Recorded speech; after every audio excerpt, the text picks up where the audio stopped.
IVM.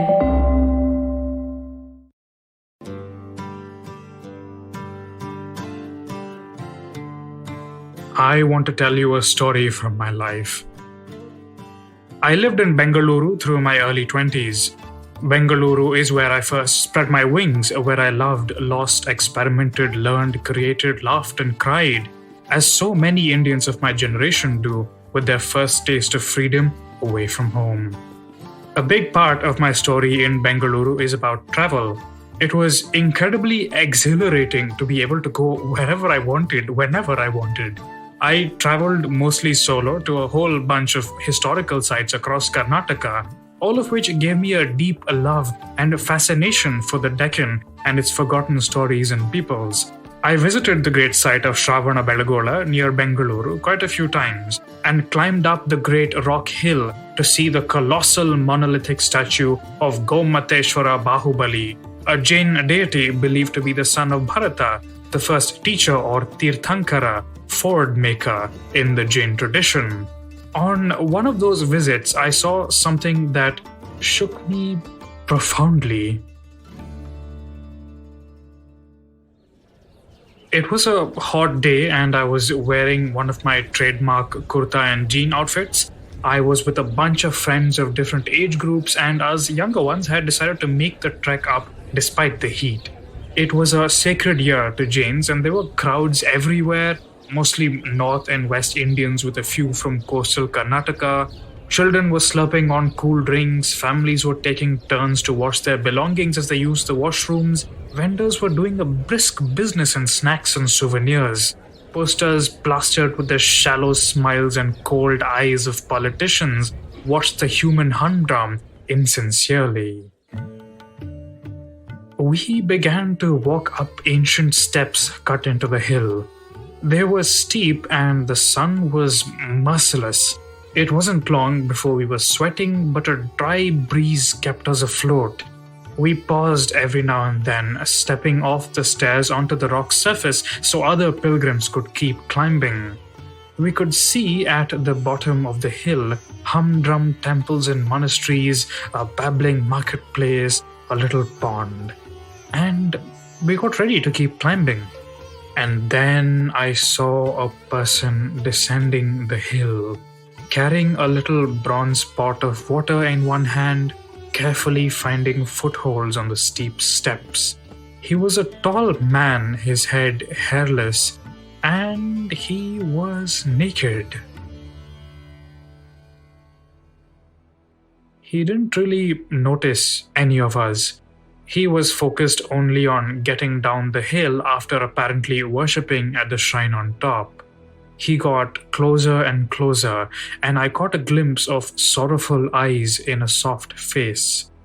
His skin was tanned brown in the sun. This was a Jain monk belonging to the Digambara or sky-clad tradition. And the really strange thing is, the monk genuinely looked like he was clad in the sky. He looked so at ease, so comfortable with his nakedness. Nudity is so relentlessly sexualized in the media we consume, so controlled by our social values, but it seemed so natural, so normal on him. As I watched him, I became aware of the sheer absurdity of my own life. My kurta, a style evolved in the courts of Central Asia, my jeans derived from the trousers of ancient European peoples and developed further for coal miners in the western US before they became a staple of global consumerism. My job, pressing plastic buttons for 8 hours a day so I could afford to watch a mediocre media on weekends and see the world now and then. Everything seemed a little more than a cobweb, abruptly brushed away by this random inconsequential interaction with a person whose unself-conscious nakedness seemed so much more real than all the buzzing activity around him. What was his story, I wondered? What language did he dream in? How did it feel to carve away all this muck of existence, to stand brave under the sun and sky, to meditate under the stars? How many years did he study? Who helped him in his journey? Did his family hate him for abandoning them? I could not stop staring at the monk, but he continued his stately progress without looking at anyone. Around us, pilgrims kept walking up, taking photos and selfies, chatting like nothing had happened. It was surreal to see this representative of something so ancient walk by surrounded by all the trappings of 21st century consumerism and being totally unaffected by them. And then he passed me by and I gradually returned to myself.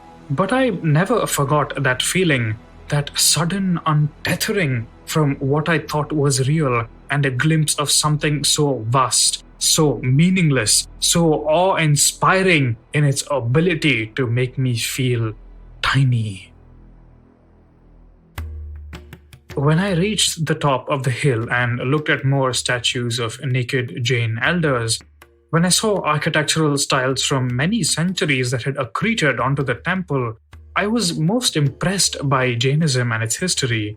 How different this religion and its philosophy from everything I knew, and yet how recognizable. Surely, I thought, the people who first cast off their clothing and defied their world with their nudity and their rejection of jobs and families and tasty food and booze and meat must have been hard, brilliant, brave, determined individuals. The most famous of Jain teachers, Vardhamana Mahavira, the contemporary of the Buddha who helped found this extraordinarily long-lasting tradition, surely he was a most remarkable person. Imagine my surprise when, as I researched this episode, I realized that there was another religious figure alongside Mahavira and Buddha in this time, a shadowy figure who founded another religious tradition which survived almost as long as Buddhism did in India before vanishing into nothingness. His name was Makkhali Goshala, and he founded the most extraordinary Indian religion that you've never heard of, the Ajivika. And as we try to understand the Ajivikas in the turbulent world of the Gangetic Plains of the 4th and 5th centuries BCE, as the mighty empire of the Nanda grows into something vaster, we will learn something about what history chooses to remember and what it chooses to forget. My name is Anirudh Kanisetti. Welcome to Echoes of India, a history podcast.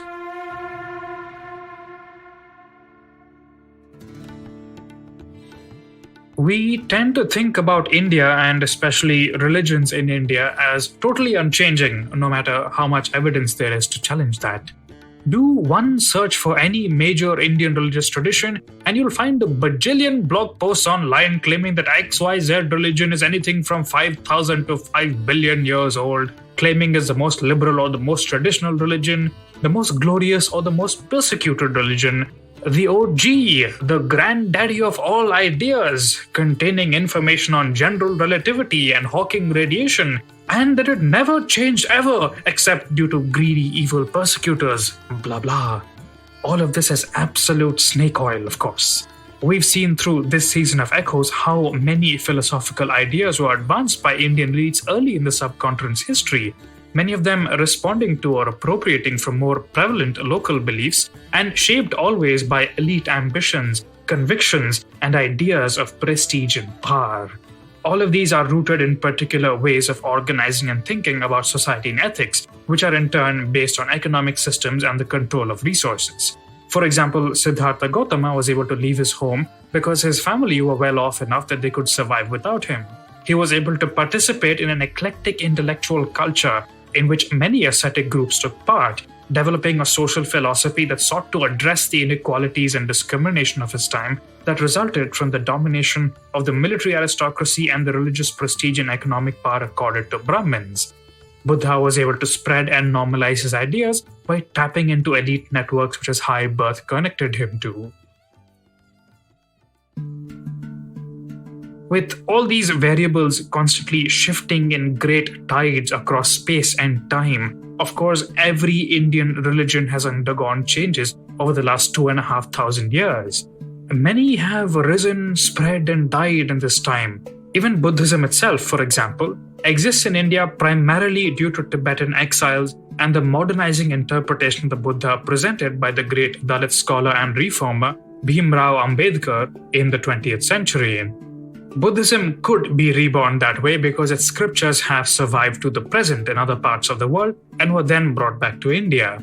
But there is another great religion that was not so lucky, the Ajivika, which has lost all of its scriptures and survives only in the hazy memory of its rivals, the Buddhists and Jains. So what do these rivals say about the Ajivikas? Here's an Ajivika monk speaking in a debate with Buddhists and other religious factions in the Samannaphala Sutta of the Digha Nikaya. Remember that we saw the earliest versions of these Buddhist texts being compiled in the aftermath of the death of Siddhartha Gautama through compromises between rival cliques within the Sangha. So what you're going to hear is highly suspect, of course, but here goes. There is neither cause nor basis for the sins or purity of living beings. There is no deed performed by the Atman, no action belonging to the Atman, no strength, courage, endurance, or progress connected with it. All beings are developed by destiny, chance, and nature, and they experience joy and sorrow. There are 8,400,000 great eons through which fool and wise alike will take their course. There is no question of bringing unripe karma to fruition, nor of exhausting karma already ripened through virtue, vows, penance, or chastity. Just as a ball of thread will, when thrown, unwind to its full length, so fool and wise alike will take their course and make an end of sorrow. As you can see, the Ajivikas shared similar preoccupations as the Buddhists and Jains. They were interested in Atman's existence, sorrow, and the end of sorrow. They were interested in rebirth, and they had some interesting ideas on karma. As we saw in episode 4 of this season, the Buddhists rejected the concept of Atman and claimed you could create good karma through good actions and use it to improve your future rebirths or just transcend karma entirely by breaking all bonds to the cycle of rebirth. The Jains, on the other hand, claimed that you could remove bad karma through asceticism and thus free your jiva and escape rebirth. But the Ajivikas claim that you can't really influence karma once it is created. Your Atman will always have to go through 8.4 million great eons of fixed rebirths, and you will constantly live with the consequences of karma throughout these rebirths. Your Atman cannot act, but your body can, and it creates karma through action. So, let's say out of the chains of millions of rebirths that you had to go through, your next rebirth is due to be an ant. Even if you were the kindest creature before that, you will still be reborn as an ant, just a very lucky and healthy ant. And if you were a real nasty piece of work due to be reborn as a god, you would be reborn as a god, just a very unlucky and miserable god. By the time you reach your last rebirth, all your karma will have been exhausted. Then you're faced with the challenge of not doing anything to create more karma, which is when the really interesting stuff happens. You stop creating karma by stripping away all your clothes and getting rid of all possessions, not even a begging bowl. You beg with your hands. You eat whatever people put into your hands. You spend your final birth in asceticisms. And then when you die by dehydrating yourself to death, you're finally free. At least this is what the Ajivikas believed according to the fragmentary sources that survive. But this nakedness, taking off all your clothes and becoming a renunciant in order not to create more karma, reminds us of another tradition, the Jain tradition that was being followed by the Jain monk who I saw at Shravanabelagola. Did the Ajivikas get the idea of going around nude from the Jains, or was it the other way around? This brings us to Makkhali Goshala, the most fascinating of the religious figures of the early Gangetic Plains and a certified mad lad. Goshala's origins are murky.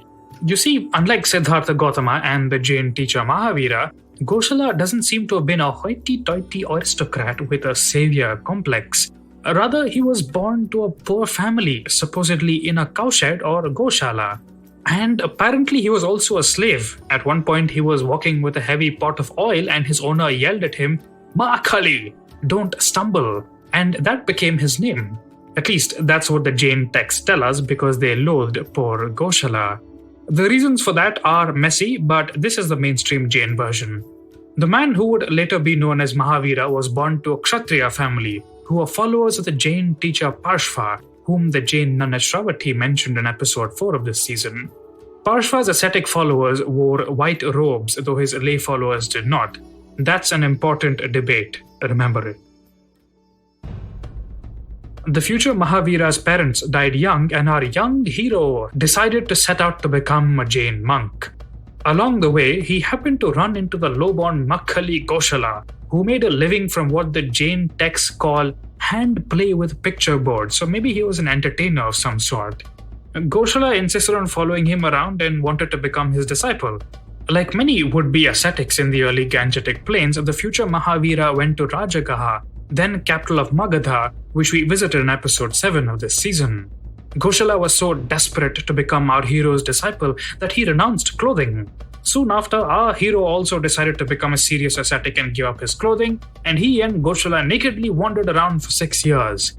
At some point, Goshala pissed off another ascetic who tried to use his magical powers to freeze him, but our hero saved him with fiery powers and taught them to Goshala. Goshala later became jealous, went off by himself, and conquered his senses through asceticism, or at least he claimed to conquer them, becoming a Jinna, which means conqueror. 2 years later, after conquering his own senses, so did our young hero, thus earning the title of Mahavira, the great hero. Mahavira rapidly attracted a following, but so did Goshala. When they were both getting old, both of them happened to meet in Shravati at the same time. A fight broke out between Mahavira's disciples and Goshala's, and Goshala used the powers that Mahavira taught him to burn them to ashes. Mahavira then banned his supporters from speaking to Goshala and his supporters because he didn't want them to join this heretic. And then there was a magical duel between Mahavira and Goshala, which ended up with Goshala's power bouncing back onto him, after which he died. Is any of this true? Should we believe this Jain version brought to us by descendants of Mahavira's followers in the Tayya Nisagga of the Vyahapannati? Well, just as we know that Buddha and his supporters were creative with the truth and remembered things that best suited them, we have to assume that Mahavira and his supporters did as well. Of course, Mahavira, unlike Buddha, is widely worshipped in India today, but we have to remember that the venerated version of Mahavira, like Buddha, is not the same as the living, breathing person Mahavira. Both Mahavira the god and Buddha the god are ideas of perfected people, and personally I can see why these ideas are worshipped. But we owe it to ourselves and the moral complexity of our history to try and understand these historical figures as real people, which means they could have real flaws.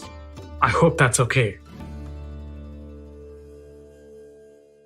In his book, Early Asceticism in India, Ajivikism and Jainism, Professor Pyotr Balcherovich offers some evidence to prove that Makkali Goshala wasn't always so hated within Jain sources. Balcherovich points out that the Tayya Nisagga itself tells us of a meeting with many senior monks where Goshala was acclaimed as a Jinna, Arhant, possessed of perfect knowledge and omniscient. Furthermore, he says Buddhist sources call Goshala the head of a congregation, the leader of a group, the teacher of a group, well known and famous, acclaimed as a holy person, of long standing for many followers, who has long since become a wandering ascetic, and most importantly, they grant him the objectively awesome title of Ford Maker, Tirthankara, a title used only by the most senior and transformative of Jain teachers, including Mahavira himself. Maybe the Buddhists got it wrong. But then, in non-canonical Jain texts such as the Esibhasiyayam, we actually have some surviving verses by Makkali Goshala. They're very inconspicuous and they're presented just like any other Jain teacher in the text, just as though he was a Jain teacher all along. So, to recount the evidence that Balcherovich presents, Jain sources claim Mahavira taught Goshala and then finally defeated him, but also say that Goshala and Mahavira spent years together, that Goshala achieved his enlightenment before Mahavira, and that Goshala was naked before Mahavira, and that Goshala was acclaimed as a Jinnah by a council. The only Jain texts that preserve his name are non-canonical texts. Everywhere else he is erased and put down in favor of Mahavira. So here's a possibility. The Jain teacher Parshva had made some initial moves towards establishing a philosophy of karma that was generally followed by the early Jain community. Makkali Goshala and Mahavira came along and became followers of his tradition, but diverged and established new ascetic ideas, especially nakedness. Makkhali Goshala and Mahavira then led this congregation together and it grew rapidly. Towards the end of their lives, Mahavira took over a part of the congregation that would later become the mainstream Jain tradition and erased mentions of his rival Goshala, whereas Goshala went and took his own part of the congregation and it became the foundation of the Ajivika order. He may have done the same thing to Mahavira in Ajivika texts as Mahavira's followers did to him in the Jain text, but since none of the Ajivika texts survive, we really can't be sure. Pretty crazy story, isn't it? Up to you whether you want to believe that historical figures were capable of that kind of behavior, but we've seen it happen in Buddhism in previous episodes. We've seen it happen through various parts of the world for centuries. A look at the Catholic Orthodox schism and the politics that went into it into the 11th century, for example. And we can see contemporary figures who can also best be described as petty as hell. So I know what I believe, personally. Now, Anirudh, you certified platter of mutton sheikh kebab, you must be thinking. Why does all this matter? We were talking about very cool stuff in the last episodes. Ooh, empires, sexy, sexy. Chandragupta Maurya, First Nation builder, saved North India from bad Nandas. Now, who are these squabbling naked fellows you're talking about? And wasn't Chandragupta Maurya also a Jain? So, here's the thing. The only memories we have of the Nandas today is that they were rich, tyrannical, and arrogant oppressors who were incapable of ruling and therefore had to be replaced. But the reason why we think that is because, like the Ajivikas, none of their texts have survived. All we have are the records of the people who overthrew them. And strictly speaking, we don't even have that. Aside from perhaps one text, we have no idea how the heck the Nandas suddenly vanished and were replaced by the most influential of all early Indian dynasties, the Mauryas. Oral legends tell us a bunch of stories about the founder of the dynasty, Chandragupta. He was apparently a bastard son of the last Nanda king, Dhanananda, also known as Ugrasena, the son of Ugrasena, or Kandrammes by the Greeks.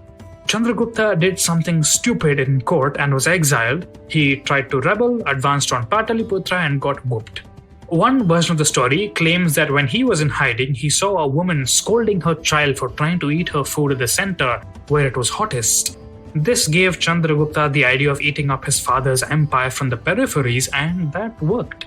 Now, the whole eating food from the corners thing also appears in the stories of the early medieval king of Wessex, Alfred, when he was fighting the Vikings in the British Isles. So maybe this is a story that entered India with the British, or maybe a similar story happened to evolve in both places. Another very different version of Chandragupta's rise is also told, especially in Doordarshan TV serials. Remember how the Puranas, composed by various Brahmin groups, hated the low-born Nandas? Well, the Puranas are not as hostile to the Mauryas. Indeed, an extremely prevalent narrative in ancient, medieval, and modern India is that Chandragupta was assisted by a crafty Brahmin strategist called Vishnugupta, Chanakya, or Kautilya, who was also apparently insulted by the low-born Nandas and then decided to take revenge by overthrowing them and setting up Chandragupta as a glorious, righteous, sanskari ruler instead. This is mostly to be found in Sanskrit literature composed by Buddhists and Jains in the early centuries of the Common Era, as well as Sanskrit literature by Shaivas and Vaishnavas in the medieval period. This suggests to me that it's a later invention from when Brahmins were much more established in Indian kingdoms and in various religions, a process we saw in motion in season 2 of Echoes, as well as in this season. Recall that much of the early Sangha's leadership was of Brahmin or Kshatriya birth. In fact, much surviving literature from early India was preserved only by these elite groups, which is one of the reasons why they're so often considered the main heroes of Indian history today. But that's a whole other story. Early Greco-Roman sources mention Chandragupta as the one who was insulted, and while it's possible that he had an advisor called Chanakya or Kautilya, it's also possible that as the social prestige of Brahmins grew, they appropriated Chandragupta into a legend to prove that kings who employed Brahmin advisors would always be successful. Indeed, a great example of this comes from the Sanskrit drama called the Mudra Rakshasam, compiled during the Gupta period when Sanskrit and Puranic Hinduism as presented by Brahmin groups was becoming entrenched, as we saw in season 2. Though it was composed centuries after Chandragupta lived, this political thriller about the resignation of Chanakya as Chandragupta's prime minister suggests to us that memories of the Mauryas had survived to all these centuries later, and that the tale of Chanakya or Kautilya had become mainstream by this point. For those of you who are aware of that most interesting text called the Arthashastra, we'll come back to that in our next episode. Now, some more stories about Chandragupta are relayed to us by the Greeks. They claim that a mercenary called Sandrokottos fought in the armies of Alexander, probably a Greekifying of the Middle Indo-Aryan word Chandragupta, a name mentioned by Mr. Fighty in the last episode. Of course, this could very well be the Greeks trying to make themselves look great because, to put it politely, Chandragupta Maurya whacked the Greeks. Unlike his Nanda predecessors who seemed to have picked easier targets within South Asia, this new emperor saw opportunity in the northwest in the aftermath of the chaos of the Greek invasion. The Greeks claimed that he promised these defeated peoples that he would treat them better than the Greeks had, and then conquered and oppressed them. That certainly seems possible. We've seen in our last episode that the Gangetic rulers tended to maintain their popularity in their core territories through military campaigns to secure loot, and this just seems like a more ambitious version of that same pattern. But in 305 BCE, the most powerful of Alexander's successors, a man called Seleucus Nicator, Seleucus the Victor, came to dispute Chandragupta's control of northern India. We have no idea what this confrontation between these two vast new empires could have looked like, what kind of tactics were used, how Chandragupta dealt with the deadly threat posed by the unbreakable Macedonian pike phalanxes. Seleucus later claimed that Chandragupta gave him elephants as tribute and that he married his sister or daughter to him. The reality was probably messier and suggests that this new Indian imperial formation was perfectly capable of going toe-to-toe with global superpowers, unlike the Nandas who had probably avoided entering northwest India because they didn't want to mess with the Persians. Finally, late in his career, Chandragupta Maurya is supposed to have given it all up. All the wealth, all the power, all the bloodshed and sex and intrigue and danger that always comes with an imperial court. Jains claim that he was converted by the great teacher Bhadrabahu and then travelled far south beyond his empire to Shravanabelagola, where we began this episode. Here on the hill of Chandragiri, he's supposed to have starved himself to death. What an epic story, right? Thing is, it's mostly made up. Just as North Indian Brahmins in late antiquity appropriated Chandragupta to make themselves look like big brain management gurus, so did medieval South Indian Jains who wanted to connect themselves to ancient North Indian exemplars to establish Shravanabelagola as an extremely effective pilgrimage site. And it worked. In the medieval period and to this day, Shravanabelagola is one of the great sites of the Jain religion, with hundreds of generations giving donations, leaving inscriptions, and joining Jain communities there. That is the story behind that naked monk whom I saw all those years ago. That is the amount of history that suffuses even the tiniest, most inconsequential interaction I have as I explore India, and it fills me with awe. To think of all that we don't know, all that we can never know, all that is lost beyond the pitiless horizon of time. Just think of the richness and complexity of the forgotten life of Makkali Goshala, the people he must have interacted with, the betrayals that he committed and endured, what it felt like to wander naked for the first time, to sit among crowds of baying ascetics begging for wet food under the hot sun, the noise and dust of Rajagaha, where kings planned harvests of rice and blood and the perfumed environs of their mansions. We have no idea. We know only a drop in the ocean that is the immeasurable history of this land. And what we choose to do to honor it is to build imaginary nations and boundaries and religions and kill and hate and preen and preach. And to think that all this seething activity, all this human pettiness and ambition and creativity and expansion and decline, all these are mere imagination. Simultaneously everything and nothing, just waiting to be cast off in the face of an endless and silent universe where stars are born in distant nebulae. I can only bow my head in awe, humility, and silence.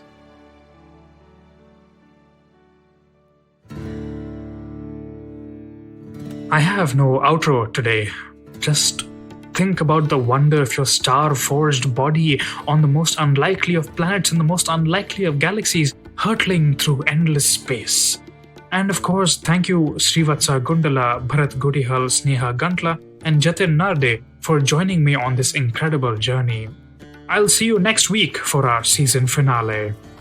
Listen to Echoes, Yuddha, and other awesome podcasts on the IVM Podcast Network. Find them on the IVM Podcast app or wherever you get your podcasts.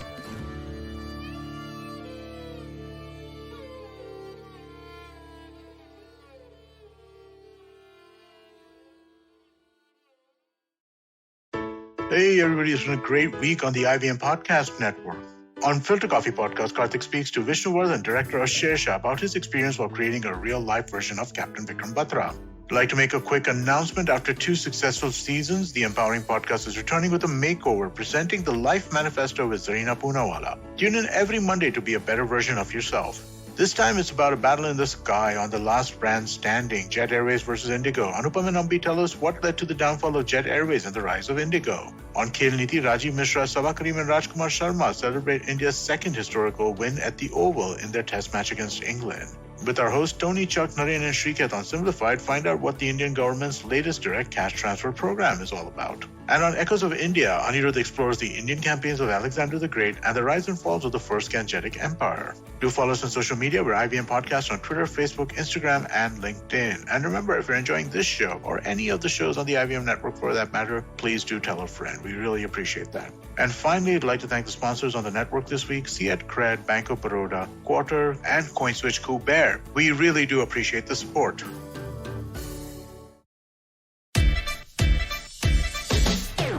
From uncensored and unfiltered chats with the who's who of the entertainment industry, I, Siddharth Kannan, bring your very heartcake chat show called Candid Kannan. Tune in every Friday on the IVM Podcast app or wherever you get your podcasts.